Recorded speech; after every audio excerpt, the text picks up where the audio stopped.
Tony scratched his nose pensively. Yeah, it would be better for our heads. He held out his hand, palm upward. Deal? Deal. Felix lightly slapped open skin. Ready for some more running? Tony asked lamely. Nah, bro, let us cut it here. You go on. I kinda like to get things together in my head. You ain't worried, are you? Tony asked. No way, man, Felix laughed out loud. I got too much smarts for that. I just think it's cooler if we split right here. After the fight, we can get it together again like nothing ever happened. The Amigo brothers were not ashamed to hug each other tightly. Guess you're right. Watch yourself, Felix. I hear there's some pretty heavy dudes up in the Bronx. Savacito? Okay? Okay, you watch yourself too, Sabe. Tony jogged away. Felix watched his friend disappear from view, throwing rights and lefts. Both fighters had a lot of psyching up to do before the big fight.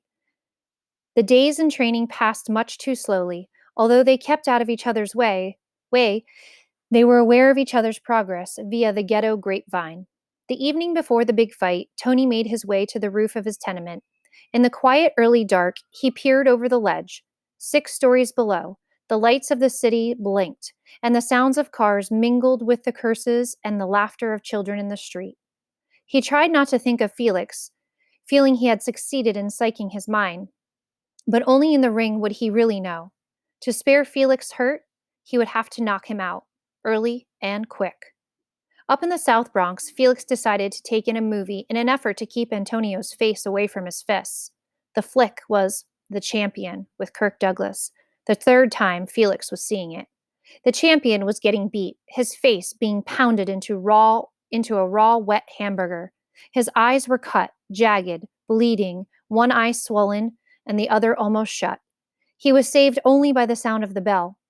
Felix became the champ, and Tony the challenger. The movie audience was going out of its head, roaring in bloodlust at the butchery going on. The champ hunched his shoulders, grunting and sniffing red blood back into his broken nose. The challenger, confident that he had the championship in the bag, threw a left.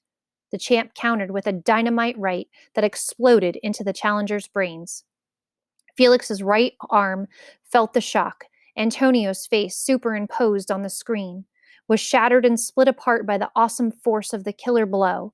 Felix saw himself in the ring, blasting Antonio against the ropes.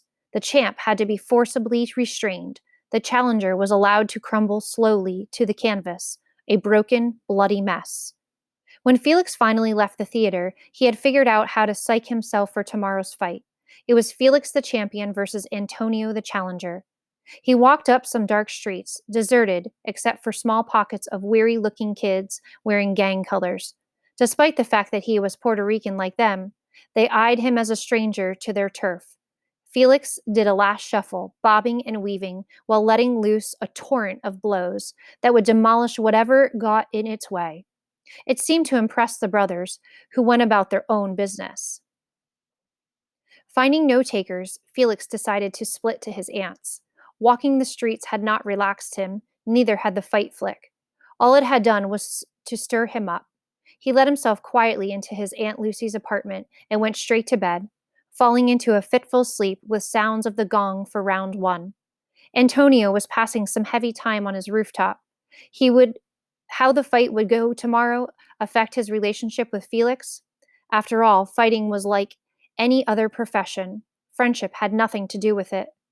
A gnawing doubt crept in. He cut negative thinking real quick by doing some speedy, fancy dance steps, bobbing and weaving like Mercury. The night air was blurred with perpetual motions of left hooks and right crosses. Felix, his amigo brother, was not going to be Felix at all in the ring, just an opponent with another face. Antonio went to sleep hearing the opening bell for the first round. Like his friend in the South Bronx, he prayed for a victory via a quick, clean knockout in the first round.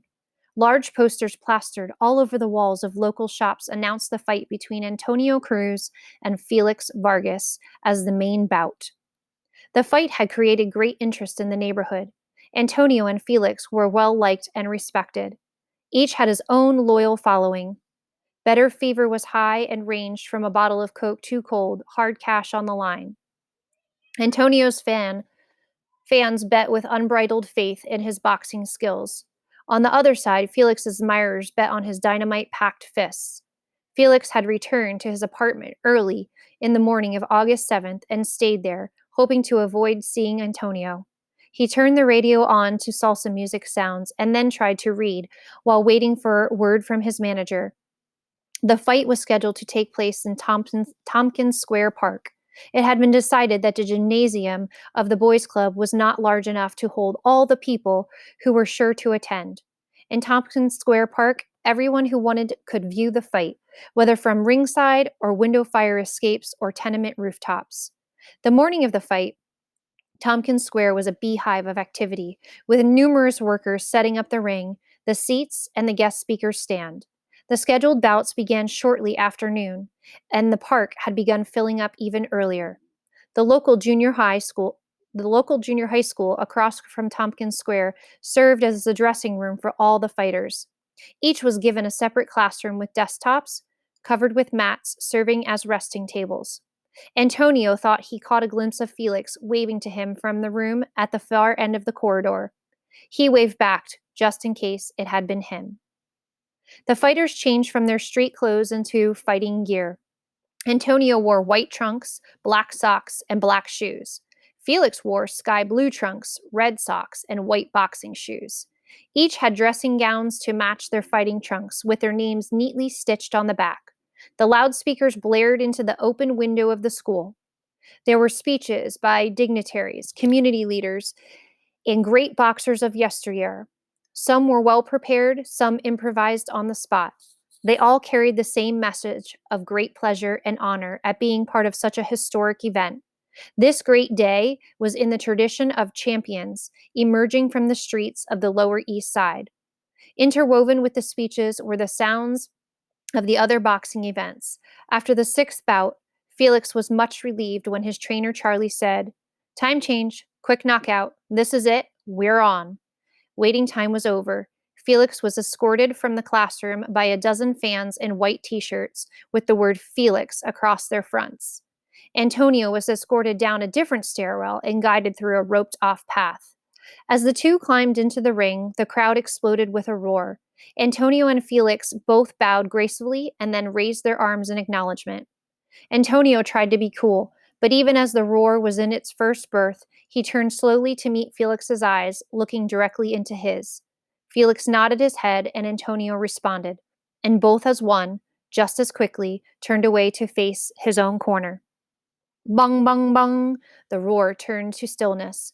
"Ladies and gentlemen, señoras y señoras," the announcer spoke slowly, pleased at his bilingual efforts. "Now, the moment we have all been waiting for, the main event between two fine young Puerto Rican fighters, products of our Lower East Side. La Sueda," called out a member of the audience. "In this corner, weighing 131 pounds, Felix Vargas. And in the other corner, weighing 133 pounds, Antonio Cruz. The winner will represent the boys' club in the Tournament of Champions, the Golden Gloves. There will be no draw. May the best man win." The cheering of the crowd shook the window panes of the old buildings surrounding Tompkins Square Park. At the center of the ring, the referee was giving instructions to the youngsters. "Keep your punches up. No low blows. No punching on the back of the head. Keep your heads up. Understand? Let's have a clean fight. Now shake hands and come out fighting.